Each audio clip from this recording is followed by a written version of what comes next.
سلامونه ملګرو، الله دې وکړي چې ټول روغ او جوړ یاست او ژوند مو ښه روان وي. د یو نوي ویډیو د یو نوي موضوع سره ستاسو خدمت کې حاضر یم.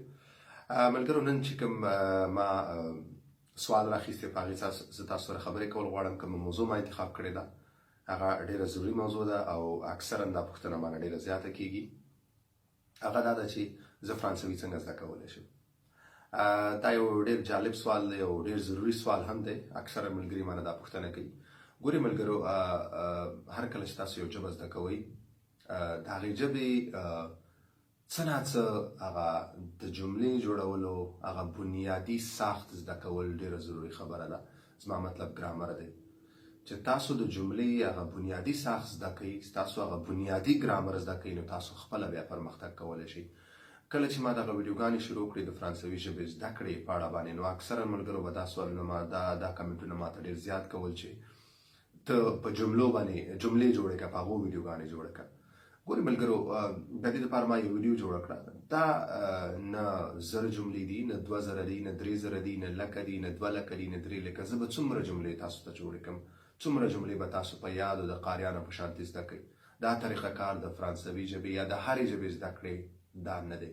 دا طریقه کار بالکل غلط دی چې زه به ځان سره 10 جملې نن زده کړم، 15 به سبا زده کړم، 20 به نورې راوالم ولیکم زده کړم. نه، دا بالکل یو غلطه طریقه ده. دا یو غلط یو طریقه کار دی چې د ژبې زده کړې لپاره ته استفاده کوي. نو داسې بالکل هیڅکله هم مه کوئ.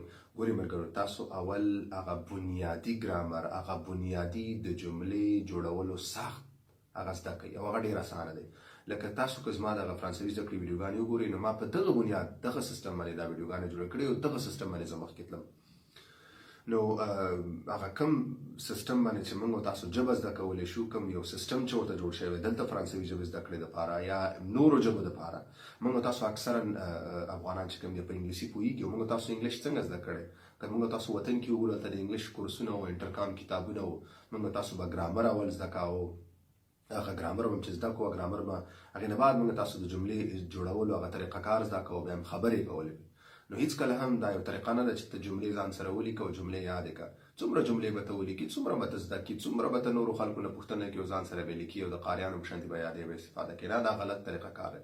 تاسو اول دا زده کوئ چې جمله کې ګرامري لحاظ سره کوم شیونه پکار دي، څه راځي. مثال ناون دی، ورب دی، ابجکټ دی، څه شی دي.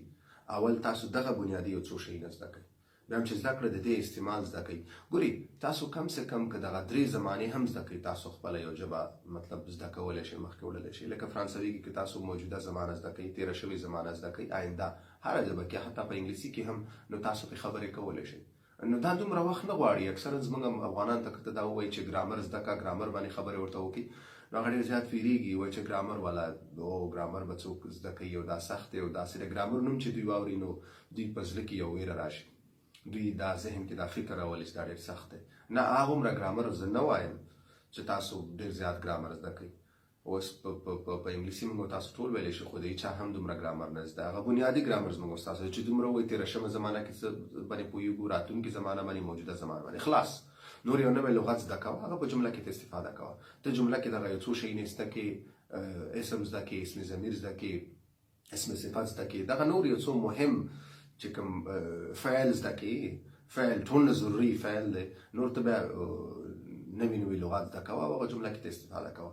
دغه د جملې سخت لپاره چې کوم مهم یو څو شیونه دي دغه زده کړه، دغه ضروري دي. او دغه 3 زمانه زده کړه، خلاص. دغه 3 زمانې زده کړه، خلاص. نور ته نوی لفظ، نوی یو لغت زده کوه، نوی لغت پیدا کوه. اول هغه ګوره چې دا ناون دی، دا فعل دی، دا اسم صفت دی، څه شی دی، هغه زده کوه او په خپل ځای استفاده ترې کوه. نو دا یو طریقه کار دی د ژبې.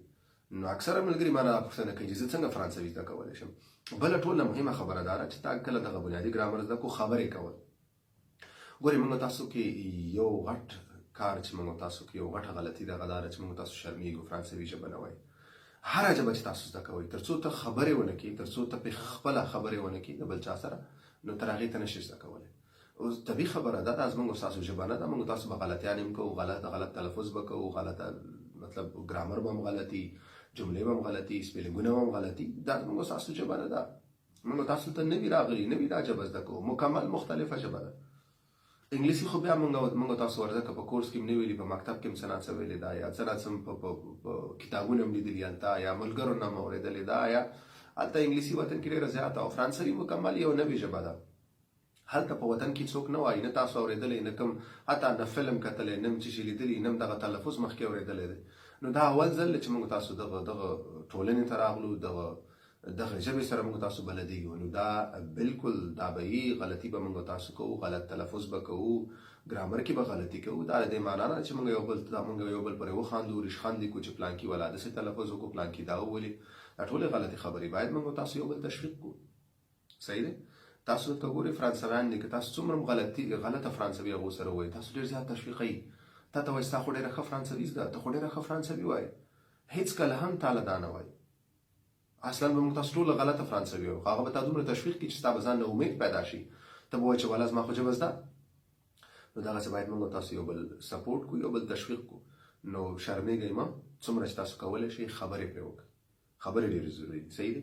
ورسره لیکل هم کوئ، سپیلنګونه هم زده کوئ، لیکل هم کوئ. لیکل هم ډېر ضروري دي. صحیح دی؟ ځان له داسې مه زده کوو چې موږ په وینا زده کوو، صرف هغه سپیکینګ سکلز موږ ښه شي. صرف په وینا ځان مه دغه کوئ، بلدوئ. وینا باندې هم ځان بلد کړئ، په لیکلو یې هم بلد کړئ، په ویلو یې هم بلد کړئ، سپیلنګونه هم زده کړئ. هر طریق نه زده کړئ چې دغه څلور سکل چې کوم دي دغه ستاسو باید قوي، لکه ریډینګ، رایټینګ، لسنینګ، سپیکینګ. په دې ټولو کې څلورو سکلو کې کار وکړئ. صحیح ده؟ نو مننه ملګرو، دغه یو څو خبرې مې غوښتل چې وکړم په دغه سوال باندې. الله دې وکړي چې تاسو څه نه څه زده کړي وي. نو مننه ملګرو، تر بلې ویډیو بلې موضوع پورې مو په الله سپارم. په مخه